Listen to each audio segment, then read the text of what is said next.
ഏവർക്കും നമസ്കാരം. ഈ മാസം 29-ാം തീയതി ഞായറാഴ്ച ലൗകികവും ഭൗതികവും ആയ സുഖഭോഗങ്ങളും ഭാഗ്യവും ധനധാന്യ സമൃദ്ധികളും എല്ലാം ഒരുവന് പ്രദാനം ചെയ്യുന്ന ശുക്രൻ്റെ രാശിമാറ്റം നടക്കുകയാണ്. ഈ രാശിമാറ്റത്തിന് ഒരു വലിയ സവിശേഷത ഉണ്ട്. നിലവിൽ ശുക്രൻ മേടരാശിയിലാണ് സഞ്ചരിക്കുന്നത്. എന്നാൽ 29-ാം തീയതി ശുക്രൻ മേടം രാശിയിൽ നിന്നും തൻ്റെ സ്വക്ഷേത്രമായ ഇടവത്തിലേക്ക് രാശി മാറുന്നു. തുടർന്ന് ജൂലൈ 25 വരെയും ശുക്രൻ ഇടവരാശിയിൽ സഞ്ചരിക്കുന്നു.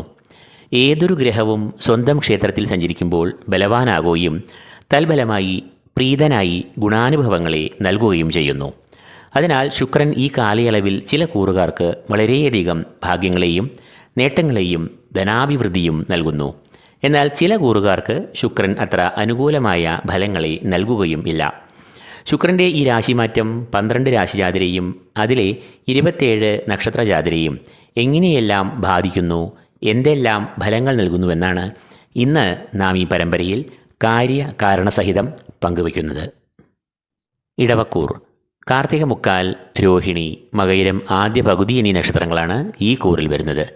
ശുക്രൻ ഈ കൂറുകാരുടെ ജന്മത്തിലാണ് ജൂൺ 29-ന് പ്രവേശിക്കുകയും തുടർന്ന് ജൂലൈ 25 വരെയും സഞ്ചരിക്കുകയും ചെയ്യുക.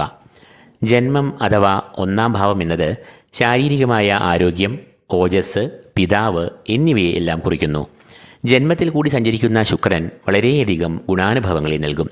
ശാരീരികമായ സൗഖ്യം, മാനസികമായ സന്തോഷം, ലൗകികമായ സുഖങ്ങൾ എന്നിവയെല്ലാം നൽകും. തടസ്സങ്ങൾ, പ്രതിസന്ധികൾ എന്നിവയിൽ നിന്നെല്ലാം മോചനം ലഭിക്കും. ധനപരമായ ഉന്നതി ഉണ്ടാകും. തൊഴിൽ രംഗത്ത് പ്രതിസന്ധികൾ നീങ്ങി കാര്യപുഷ്ടി ഉണ്ടാകും. കടബാധ്യതകൾ ഉണ്ടെങ്കിൽ അത് പരിഹരിക്കാനുള്ള ഉപായങ്ങളും വഴികളും ഇവർക്ക് മുന്നിൽ തുറന്നു കിട്ടും. വസ്തുലാഭം, വാഹനലാഭം, ഭൂമിലാഭം എന്നിവയും ശുക്രൻ ജന്മത്തിൽ കൂടി സഞ്ചരിക്കുമ്പോൾ ഉണ്ടാകാവുന്ന ഗുണഫലങ്ങൾ ആണ്. ധനനിക്ഷേപങ്ങൾക്കും ഭൂമി ക്രയവിക്രയങ്ങൾക്കും ഈ സമയം അനുകൂലം ആകും. ശുക്രൻ എന്നത് ഇടവക്കൂറുകാരുടെ രാശ്യാധിപൻ തന്നെയാകുന്നു. രാശ്യാധിപൻ സ്വക്ഷേത്ര ബലവാനായി ഇഷ്ടഭാവത്തിൽ സഞ്ചരിക്കുന്നത് മൂലം ഇവരുടെ നേട്ടങ്ങൾക്ക് ഇരട്ടത്തിളക്കം ലഭിക്കും. ശരീരസുഖം, മനസ്സുഖം, കുടുംബത്തിൽ ക്ഷേമം, ഐക്യം, കുടുംബാംഗങ്ങളുമായി നല്ല ബന്ധം എന്നിവയെല്ലാം ഉണ്ടാകും. ഈ കൂറുകാരുടെ 6-ാം ഭാവാധിപൻ കൂടിയാണ് ശുക്രൻ. 6-ാം ഭാവം എന്നത് ശത്രുക്കൾ, കടങ്ങൾ, രോഗങ്ങൾ എന്നിവയെല്ലാം കുറിക്കുന്നു. എന്നാൽ 6-ാം ഭാവാധിപനായ ശുക്രൻ അനുകൂലമായ ഭാവത്തിൽ സഞ്ചരിക്കുമ്പോൾ അത് ഈ കൂറുകാർക്ക് രോഗമുക്തി, ശരീരസുഖം, ശത്രുക്കൾക്ക് നാശം, കടങ്ങളിൽ നിന്നും മോചനം, വ്യവഹാര വിജയം എന്നിവയെല്ലാം നൽകും.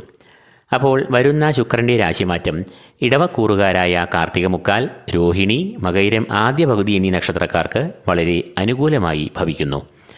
ഈ വീഡിയോ ഇതോടുകൂടി ഇവിടെ പൂർണ്ണമാകുന്നു.